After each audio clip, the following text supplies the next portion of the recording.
বুকে মনের মানুষকে নিয়ে আমার সঙ্গে ফুলসজ্জা করতে এসছো।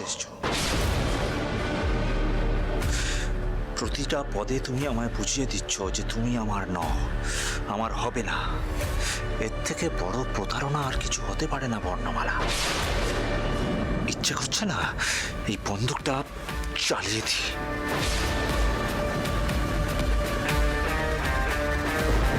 আমার মৃত্যুই ভালো মহেশ্বর, শান্তি পাবো আমি।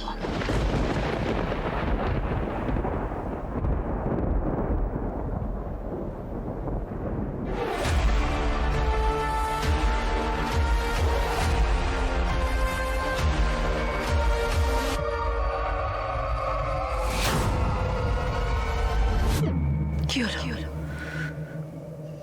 চালান গুলি? মারুন আমাকে। চালান থামলেন কেন? এত বছরেও চন্দ্রাশিস রায় কাউকে নিজের মন দেয়নি, কিন্তু তোমাকে দেখার পর থেকেই আমার শরীর মন সব জুড়ে শুধু তুমি রয়েছ। 1.5 বছর অপেক্ষার পর তোমায় আমি কাছে পেয়েছি। তুমি আমার স্ত্রী। তোমায় তো আমি মারবো না, তোমার সঙ্গে আমি সংসার করব। মরবে তো তোমার ওই প্রেমিক।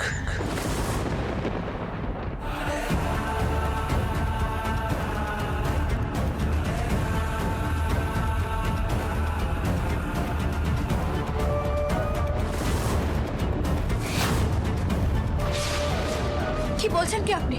এই তো শুনে একেবারে চমকে উঠলে বলো। শুনে রাখো বর্ণমালা, তোমার ওই প্রেমিককে আমি কালকের মধ্যেই খুঁজে বের করব। তারপর তাকে গুলি করে কুকুরের মতো মারব, শেষ করে দেব।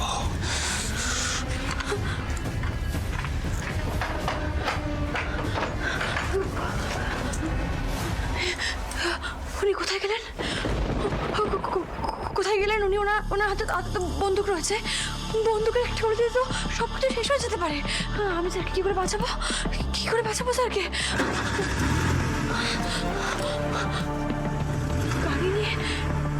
গাড়ি নিয়ে এত রাতে কোথায় গেলেন উনি? চন্দ্রাশিস বাবু কিছু সন্দেহ করছেন না তো? হ্যাঁ, আমি কি স্যারকে সাবধান করে দেবো? আমি স্যারকে সাবধান ফোন কর। না, ফোন করা যাবে না। যদি ফোনে কোনো ফাঁদ পেতে রাখেন উনি, ফোন করা যাবে না। তাহলে আমি এবার কি করবো? আমি কি স্যারের কাছে যাবো?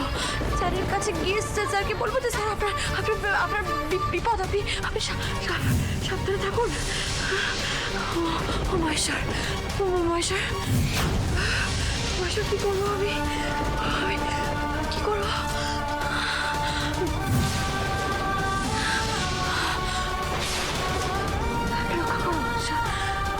রক্ষা করো মহেশ্বর, স্যারকে রক্ষা।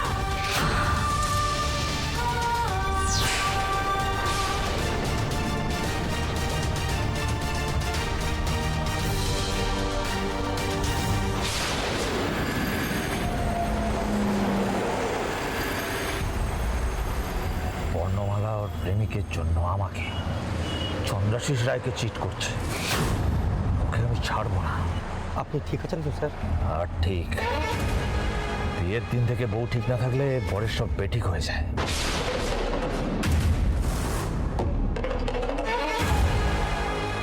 প্লিজ কিছু মনে করবেন না স্যার। ফুলসজ্জার রাতে আপনি মদ খাচ্ছেন মনের দুঃখ ভোলানোর জন্য। আর ওদিকে বৌদি? বৌদি ওদিকে কি বল? না মানে বৌদি হয়তো প্রেমিকের সাথে ফোনে গল্প করছে। ওই প্রেমিককে আমার চাই কালকের মধ্যে।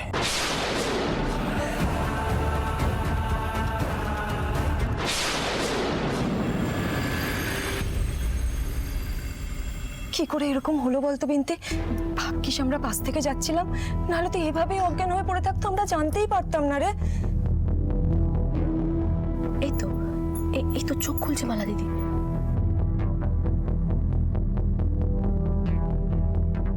এখন আর বেশি কথা বলার দরকার নেই বিনতি, ইস, ভিজে কাপড়ে কিভাবে মেয়েটা এতক্ষণ ধরে পড়েছিল। এ কি মালা, তোমার গায়ে তো জ্বর আছে গো। ইস, কি যে করো না গো তুমি। হ্যাঁ তো বেশ ভালোই তো জ্বর আছে গো, একবার ডাক্তার ডাকতে হবে। না না না, কিচ্ছু করতে হবে না, কাউকে ডাকতে হবে না, আমি ঠিক হয়ে যাব। চুপ করো তো তুমি। এইভাবে অজ্ঞান হয়ে এতক্ষণ ধরে পড়েছিলে, কিছু তো নিশ্চয়ই হয়েছিল গো।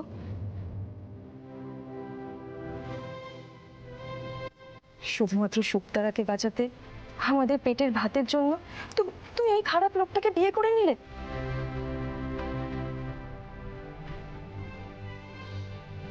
নিজের জীবনটাকে তো শেষ করে ফেললে গো মালা। আমাদের আমাদের কারোর কোনো কথা তুমি শুনলে না। কিন্তু আর নয়, আমরা তোমাকে এইভাবে আর তিলে তিলে মরতে দেব না মালা। একদম ঠিক বলেছে। আচ্ছা, তোমার বরকে তো কোথাও দেখতে পাচ্ছি না। শোনো, এটাই সুযোগ, আমি দাদু আর দিদাকে নিয়ে চলে আসি, তারপর চলো সবাই মিলে এই বাড়ি ছেড়ে চলে যাই। না বিন্তি, তোমরা কেন বুঝতে পারছো না, সেটা হয় না। তবে শুধু একটাই কথা, তোমরা কখনো আমার ছেড়ে যেও না। আমার বিপদে সবসময় আমার পাশে থেকো, কেমন? কথা দাও, কথা দে বিন্তি, এইভাবেই আমার হাতটা শক্ত করে ধরে থাকবি। কি আর বলি বলো তো মালা তোমায়, তুমি তো বারবার আমাদেরকে এইভাবেই রাজি করিয়ে নাও। ঠিক ডাক্তার দেখানোর ব্যাপারটাও তুমি এইভাবেই ঘুরিয়ে দিলে বলো। সেই তো মালা দিদি, তুমি তো আমাদের সব, তোমার কথা রাখবো না, এটা হয় নাকি?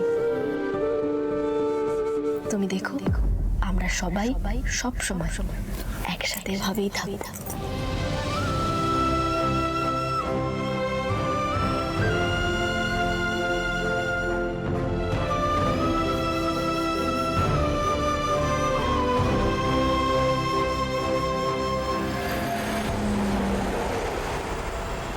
কি বললাম শুনে নিয়েছিস? ওর প্রেমিককে খুঁজে বের করবি কালকের মধ্যে ওর প্রেমিককে আমার চাই। পারবি তো তোরা? কিরে বল, পারবি তো? একটা কাজ বলছি করে দিতে পারবি না? এতদিন ধরে টাকা দিয়ে তোদের পুষছি। আমার কাছে একটা উপায় আছে স্যার, ওই লোকটাকে খুঁজে বের করে দেওয়ার জন্য।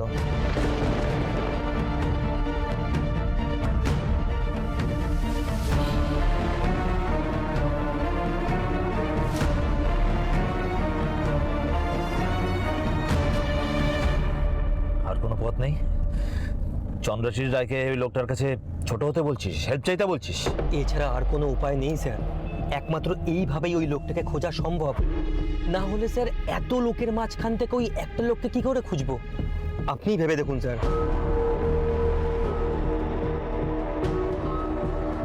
ঠিক আছে, ওই প্রেমিকের মাথা কাটার জন্য একবার মাথা নোয়াবা, কিন্তু এতে যদি কাজ না হয় না, তোদের দুটোকে শেষ করব আমি।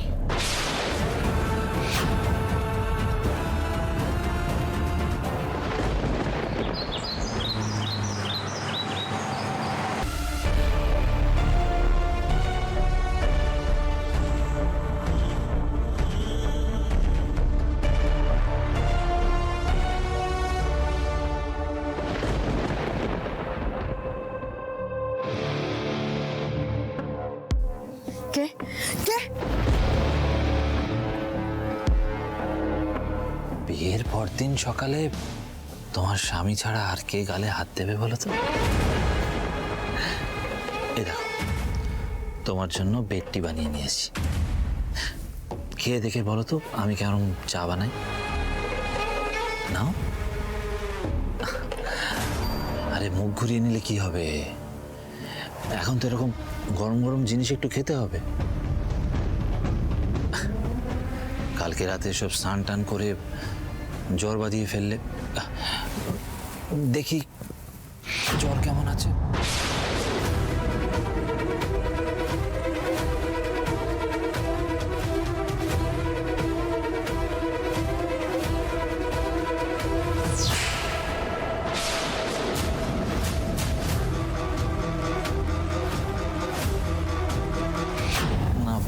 বুঝতে পারছি না। দাঁড়াও, থার্মোমিটারটা নিয়ে আসি। কোনো প্রয়োজন নেই, থার্মোমিটার দিয়ে আমি দেখে নিতে পারবো।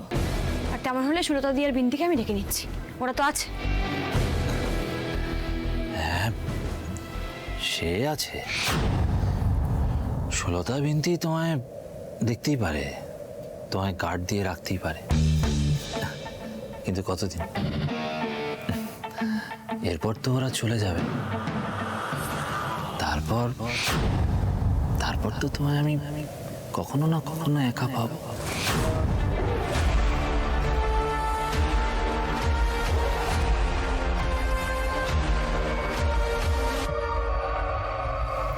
চন্দ্রাশিস বাবু, আপনি এখন এখান থেকে যেতে পারেন। আর যাওয়ার সময় সুলতা দিয়ে আর বিন্দিকে একবার ডেকে দেবেন, ওদের সঙ্গে আমার কিছু কথা আছে। ক্যা বাত বর্ণওয়ালা, ক্যা বাত!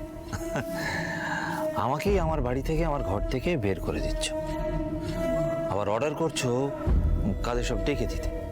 না মানে সে অর্ডার তুমি করতেই পারো, তোমার রাইট আছে, কিন্তু কি বলো তো, ওই বিনতি সুলতা তোমাকে গার্ড দিলেও তুমি কিন্তু তোমার প্রেমিককে গার্ড দিয়ে বাঁচাতে পারবে না।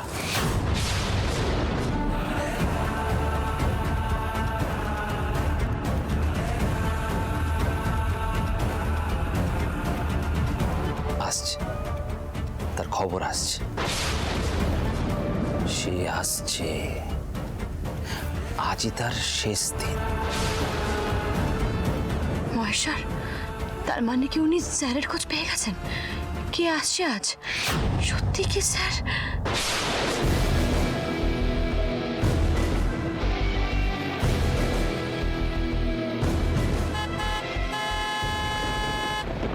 ওই এসে গেছে। তুমি চাটা খেয়ে নিও, আমি কাজটা সেরেই আসছি। তারপর আমার এই জিতটা দুজনে মিলে একসঙ্গে সেলিব্রেট করবো, ওকে? আরে শুনুন শুনুন, আপনি কোথায় যাচ্ছেন? শুনুন। হ্যাঁ, এই যে এখন আমি বৌদির ঘরে।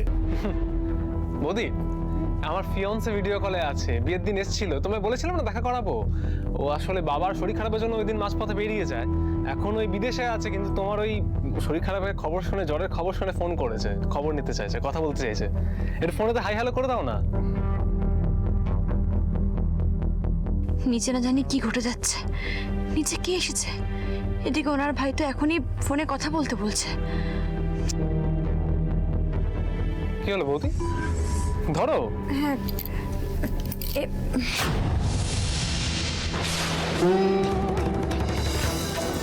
কি এটা তো অনন্যা। অনন্যার সঙ্গে ওনার ভাইয়ের বিয়ে হতে চলেছে, মানে স্যারের সঙ্গে অনন্যার কোনো সম্পর্ক নেই। স্যার আর ওর জীবনে যাতে আমি কাটা না হয়ে যাই, সেই জন্যই তো আমি স্যারের থেকে পালিয়ে এসেছিলাম। মাঝখানে 2 বছর কেটে গেছে, তার মাঝে কি কিছু হয়েছে? অনন্যা কি এখন আর স্যারের জীবনে নেই? আর এদিকে স্যারও আমায় ভুল বুঝলেন। কি হচ্ছে এসব মহেশ্বর? হ্যালো, হ্যাঁ ইন্দ্র, এটা তো ভিডিও হচ্ছে না, অডিও হয়ে গেছে। হ্যালো, কিছু দেখতে পাচ্ছি না ইন্দ্র। বৌদি, এটা অডিও মোড হয়ে গেছে, তারা ভিডিও করে দিচ্ছে তোমাকে। এ বাবা, পড়ে গেল।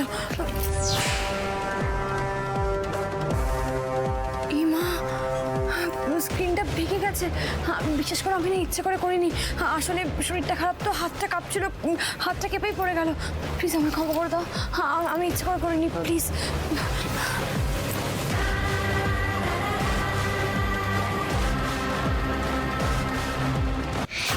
বৌদিকে কিছু নিয়ে খুব টেনশনে আছে, অস্বাভাবিক টেন্স লাগলো বৌদিকে।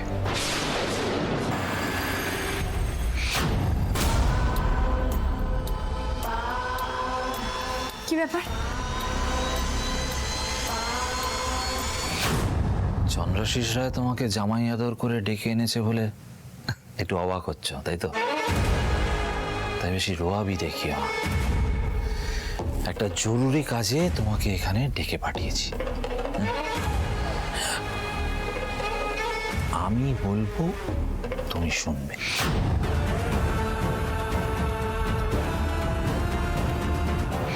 এইভাবে পথ আটকে দাঁড়ালে কেন? সরো। নিজে যাবো আমি। বাবা, এত কিসের তারা তোমার? হ্যাঁ, বাই দেবে, তুমি কোথায় যাচ্ছ বলো তো? তোমার এই বিহেভিয়ারটা না আমার একদম ঠিক লাগছে না। কাল রাতে তুমি এক্স্যাক্টলি কি করেছো বলো তো? যে দাদাকে বাড়ি থেকে বেরিয়ে যেতে হলো, আবার ভোরবেলা ড্রিঙ্ক করে বাড়ি ঢুকেছে। এই বাড়িতে পা রাখতে না রাখতে দাদার জীবনটা একবার হেল করে দিলে। কে কার জীবন নষ্ট করছে তোমার দাদাকে সেটা জিজ্ঞেস করে এসো। তোমাকে জিজ্ঞেস করেছি, তুমি উত্তর দেবে। নিজে ভুলভাল কাজ করে গলাবাজি করতে এতটুকু লজ্জা করে না তোমার? হাতটা ছাড়ো। উত্তর না দিয়ে তুমি এখান থেকে একটা পাও বেরোতে পারবে না।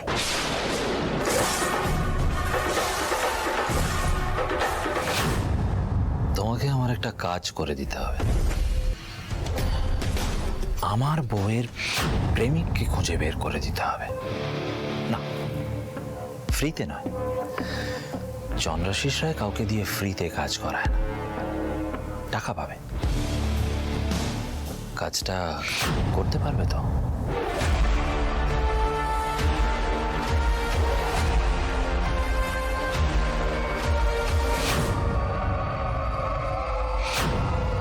এই লোকটা কি বলতে চাইছে? শ্যামলীর প্রেমিক মানে? আপনার বউয়ের প্রেমিক? হ্যাঁ, প্রেমিক। কথাটা শুনে খুব মজা পেলে মনে হচ্ছে। এত মজা পাওয়ার কিছু হয়নি। বউয়ের প্রেমিক আছে জেনেও চন্দ্রাশিস রায় তাকে বিয়ে করেছে, এর জন্য তার ধন্য হয়ে যাওয়া উচিত। মাই গুডনেস, তার মানে শ্যামলী ওনাকে জানিয়েছেন যে শ্যামলী অন্য কাউকে ভালোবাসেন। এই লোকটা তাহলে জোর করে ওনাকে বিয়ে করেছে। কিন্তু এই লোকটার কাছে শ্যামলী বর্ণমালা। কি হচ্ছে কিছু বুঝতে পারছি না। না না, সবটা জানতে হবে আমাকে। But one thing is clear to me, যে শ্যামলী নিজের ইচ্ছার বিরুদ্ধে গিয়ে বিয়েটা করেছে। এ বাবা, তোমাকে এতক্ষণ দাঁড় করিয়ে রেখে দিয়েছি। আরে বসো বসো। আসলে বিয়ের পর বউকে কাছে না পেলে কার মাথা ঠিক থাকে বলো? হ্যাঁ, বসো তো, চা খাবে? ঠিক আছে, বসো বসো বসো।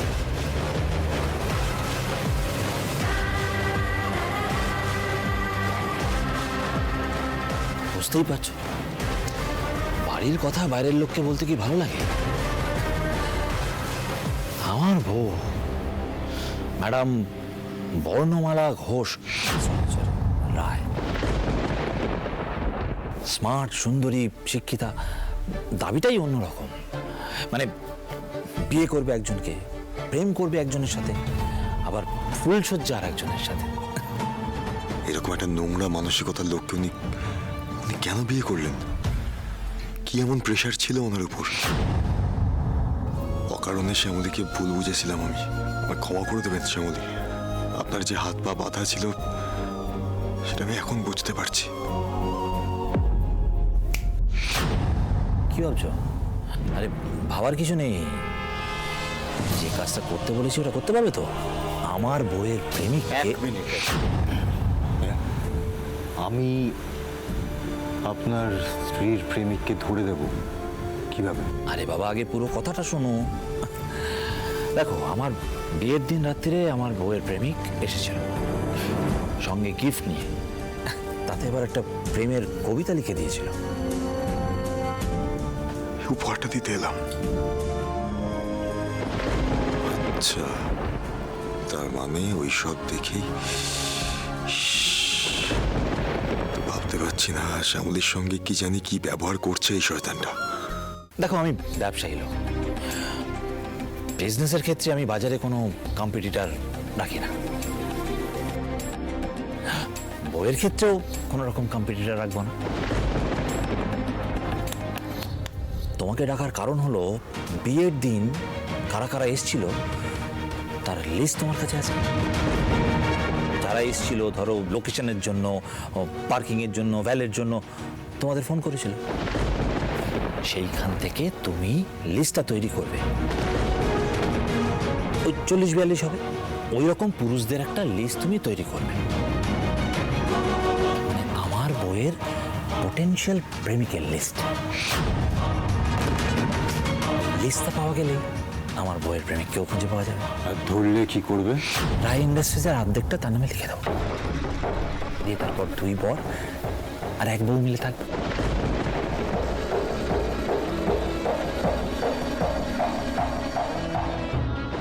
বিয়ে থা করেছ?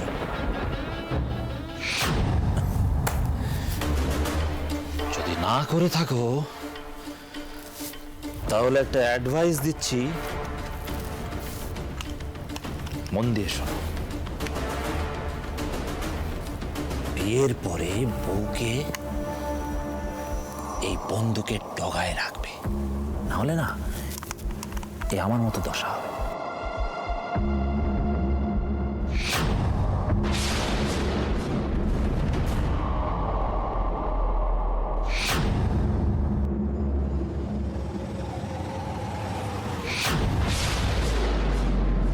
যা ভয় পেয়েছিলাম সেটাই হয়েছে। স্যারকে ধরে ফেলেছে ওই লোকটা, নিশ্চয়ই ওই জন্যই স্যারের দিকে তাক করেছে বন্দুক। কি করবো এবার আমি?